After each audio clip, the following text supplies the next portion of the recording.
O livro do profeta Isaías. No primeiro vídeo, exploramos os capítulos 1 a 39, que eram a mensagem de julgamento e esperança de Isaías para Jerusalém. Ele acusou os líderes de Israel de rebelião contra Deus e disse que através da Assíria e depois da Babilônia, o reino de Israel desmoronaria através do julgamento de Deus. E assim o capítulo 39 concluiu com Isaías prevendo a queda de Jerusalém para a Babilônia e o exílio. E 100 anos depois de Isaías, tudo isso aconteceu, tristemente. Mas a maior esperança de Isaías era uma nova Jerusalém purificada, onde o reino de Deus seria restaurado através do futuro rei messiânico e todas as nações se uniriam em paz. E assim, os capítulos 40 e seguintes exploram essa grande esperança. A primeira sessão principal, dos capítulos 40 a 48, abre com um anúncio de esperança e conforto para Israel. As pessoas são informadas que o exílio babilônico acabou e que o pecado de Israel foi tratado. Uma nova era está começando. Então todos devem voltar para Jerusalém, onde o próprio Deus trará o seu reino e todas as nações verão a sua glória. Agora, vamos parar por um momento, porque esse anúncio de abertura levanta uma grande questão. Quem está dizendo tudo isso? De quem é a voz que ouvimos nessas palavras de esperança? A perspectiva do profeta nesses capítulos é a de alguém que vive após o exílio. Em outras palavras, no período de tempo descrito por Esdras Neemias. Mas Isaías morreu 150 anos antes de tudo isso acontecer, então como devemos interpretar isso? Bem, há muitos que pensam que ainda é Isaías falando da sua própria época, mas que ele foi profeticamente transportado, por assim dizer, 200 anos no futuro e que ele está falando para as futuras gerações, como se o exílio já tivesse passado. No entanto, o próprio livro de Isaías nos dá algumas pistas de que alguma outra coisa provavelmente está acontecendo. Nos capítulos 8, 29 e 30, nos é dito que após Isaías ter sido rejeitado pelos líderes de Israel, ele escreveu e selou em um pergaminho todas as suas mensagens de julgamento e esperança, e que ele o passou para os seus discípulos como uma testemunha nos dias por vir. Por fim, Isaías morreu à espera de que Deus reivindicasse suas palavras. Agora, lembre-se, os capítulos de 1 a 39 foram projetados para nos mostrar que as previsões de julgamento de Isaías foram cumpridas no exílio. Ele é um verdadeiro profeta. E assim que o exílio terminou, os discípulos de Isaías, que guardaram as suas palavras por tanto tempo, abrem o pergaminho e começam a aplicar suas palavras de esperança na sua própria época. Assim, nessa visão, o livro de Isaías consiste na primeira coletânea das palavras de Isaías, bem como dos escritos de seus discípulos proféticos, que Deus usa para estender a mensagem de esperança de Isaías às futuras gerações. Qualquer que seja o ponto de vista, todo mundo concorda que esses capítulos estão anunciando que a esperança futura chegou, que Deus está cumprindo as promessas proféticas de Isaías. E assim o profeta espera que Israel responda, tornando-se o servo de Deus. Isso é, depois de experimentar a justiça e misericórdia de Deus através da história, eles começarão agora a compartilhar com as nações quem Deus verdadeiramente é. Mas não é isso que está acontecendo. Em vez de testemunhar às nações, Israel está realmente reclamando e até acusando Deus. Eles dizem que o Senhor não presta atenção aos seus problemas. Na verdade, ele está ignorando a sua causa. O exílio babilônico, compreensivelmente, fez com que Israel perdesse a fé em seu Deus.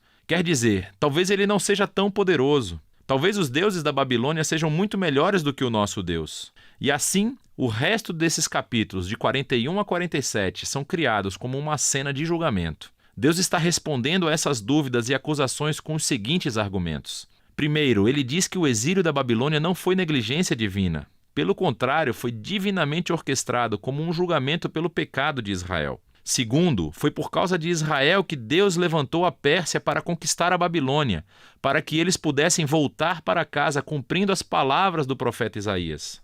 Portanto, a conclusão correta que Israel deve tirar é que o seu Deus é o rei da história, não os ídolos das nações. Na queda da Babilônia e na ascensão do rei da Pérsia, Ciro, Israel deveria ver a mão de Deus no trabalho e assim tornar-se seu servo, dizendo às nações quem ele é.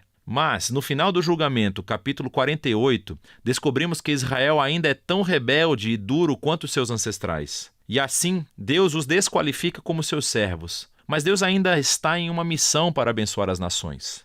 E assim, o profeta diz que Deus vai fazer uma coisa nova para resolver esse problema, que passa para a próxima sessão, de 49 a 55.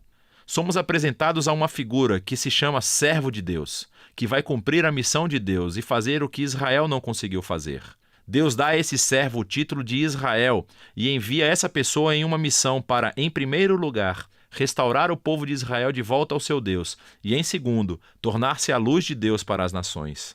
E nos é dito que esse servo é capacitado pelo Espírito de Deus para anunciar boas novas e trazer o reino de Deus sobre todas as nações. Soa como o rei messiânico dos capítulos 9 e 11. Mas então aprendemos a maneira surpreendente de como o servo trará o reino de Deus. Ele será rejeitado e espancado e finalmente morto pelo seu próprio povo. Na realidade, como ele está sendo acusado e condenado à morte, ele está morrendo em nome do pecado de seu próprio povo. O profeta diz que a morte do servo é um sacrifício de expiação pelo mal e rebelião do povo. E depois da sua morte, de repente, o servo está vivo novamente. E ouvimos que, por sua morte, ele forneceu um meio de tornar as pessoas justas. Isto é, colocá-las em um relacionamento certo com Deus. E assim essa sessão conclui descrevendo duas maneiras pelas quais as pessoas podem responder ao servo. Alguns responderão com humildade e abandonarão seus pecados e aceitarão o que o servo de Deus fez em favor deles. Essas pessoas são chamadas de servos e também de semente.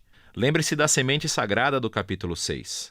Estes são os que experimentarão a bênção do reino messiânico. Mas há outros que são chamados simplesmente de ímpios. Eles rejeitam tanto o servo quanto os seus servos.